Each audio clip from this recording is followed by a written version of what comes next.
જય ગિરનારી, નમો નારાયણ. હું બહુ દુઃખી ને તૂટેલા હૃદયથી જ વાત કરી રહ્યો છું. કાશ્મીરના અંદર જે કંઈ પણ થયું, શોક એના વ્યક્ત કર્યા. 2 દિવસ પહેલા એના શ્રદ્ધાંજલિ આપીને આપણા ભાઈ બહેનો જો ગયા એમને શ્રદ્ધાંજલિ આપીને એ બધું કહ્યું, પણ એ ફક્ત શોકથી શાંત નથી થઈ રહ્યું મન.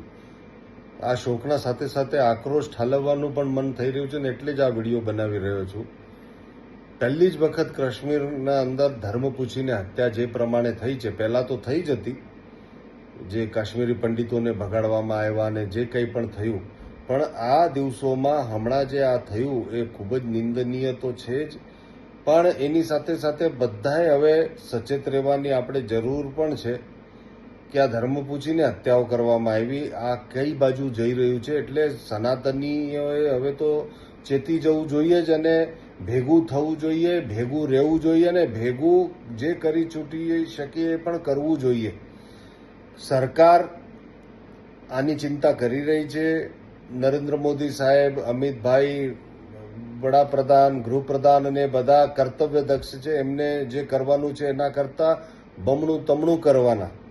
પેલું કે ના ઈંટ કા જવાબ પથ્થર સે દેંગે, અને આ આપણી સરકાર અત્યારે ઈંટ કા પથ્થર તો ઈંટ કા જવાબ પથ્થર સે નહીં, પણ એ લોહે સે સમજો કે જે રીતના એને જવાબ જોઈએ એનાથી વધારે જવાબ મળશે. એમાં મને જરાય શંકા નથી, પણ મારી ચિંતા એ બીજી છે કે જે લોકોએ કાશ્મીરના અંદર 370 આપણી હટ્યા પછી જે લોકોએ પ્રેશર લાવ્યું હતું કે ચૂંટણી થવી જોઈએ, જલ્દી ચૂંટણી થવી જોઈએ, સુરક્ષા એજન્સીઓએ કેટલી વખત એવું કીધું કોર્ટ રૂમના અંદર કે હજી સુધી કાશ્મીરને સમય જોઈએ છે આ બધું કરવા માટે અને ટાઈમ જોઈએ છે, પણ પ્રેશરાઇઝ કરીને ત્યાં જલ્દી ચૂંટણીઓ કરાવી. તો એ વખતે એ જજેસ કે એના માટે જેને આ લોકોએ સમર્થન કર્યું છે, જે લોકોએ, એ લોકો ક્યાં છે? એ લોકો દોષી નથી? એ લોકો પણ દોષી છે. સેક્યુલરિઝમની પીપુડી વગાડતા હતા બધા, એ બધા દોષી નથી? એ લોકો પણ દોષી છે. આ બધા એને ક્યારે સજા મળશે સાહેબ? જેના લીધે આ બધું થઈ રહ્યું છે એને ક્યારે સજા મળશે? આતંકવાદીઓને તો જે સજા મળશે એ નરેન્દ્ર મોદી સાહેબ અને બધા એ વડાપ્રધાન આપશે, પણ આ જે કારણ બન્યા છે આ લોકોને કોણ સજા આપશે સાહેબ? આ બહુ ચિંતાનો વિષય છે. થોડુંક વિચારવું પડશે. આ ઘટનાઓ બનવાના કારણ પણ બનવા માટે આપણા જ લોકો, આપણામાંથી પણ ઘણા લોકો જવાબદાર છે સાહેબ.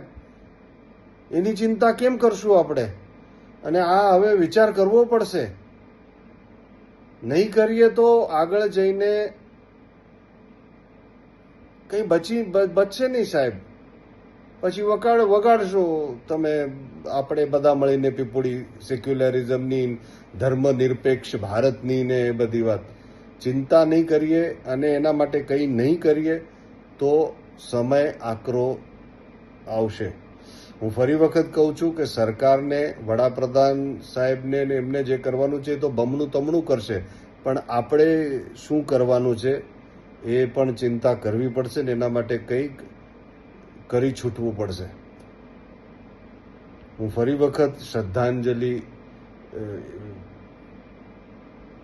વ્યક્ત કરું છું, મારી ભાવાંજલિ વ્યક્ત કરું છું જે મારા ભાઈ બહેનો ધર્મ પૂછીને જેને મારવામાં આવ્યા. અને હવે તો પાકિસ્તાન લેવું, પીઓકે લેવું ને એ બધું તો છે જ, પણ જે ઘટના બની છે એ ખૂબ નિંદનીય છે. બહુ જ એની ભર્ત્સના પણ કરું છું. ચિંતા તો કરવી પડશે અને કંઈક કરવું તો પડશે આના માટે બધા સનાતનીઓએ.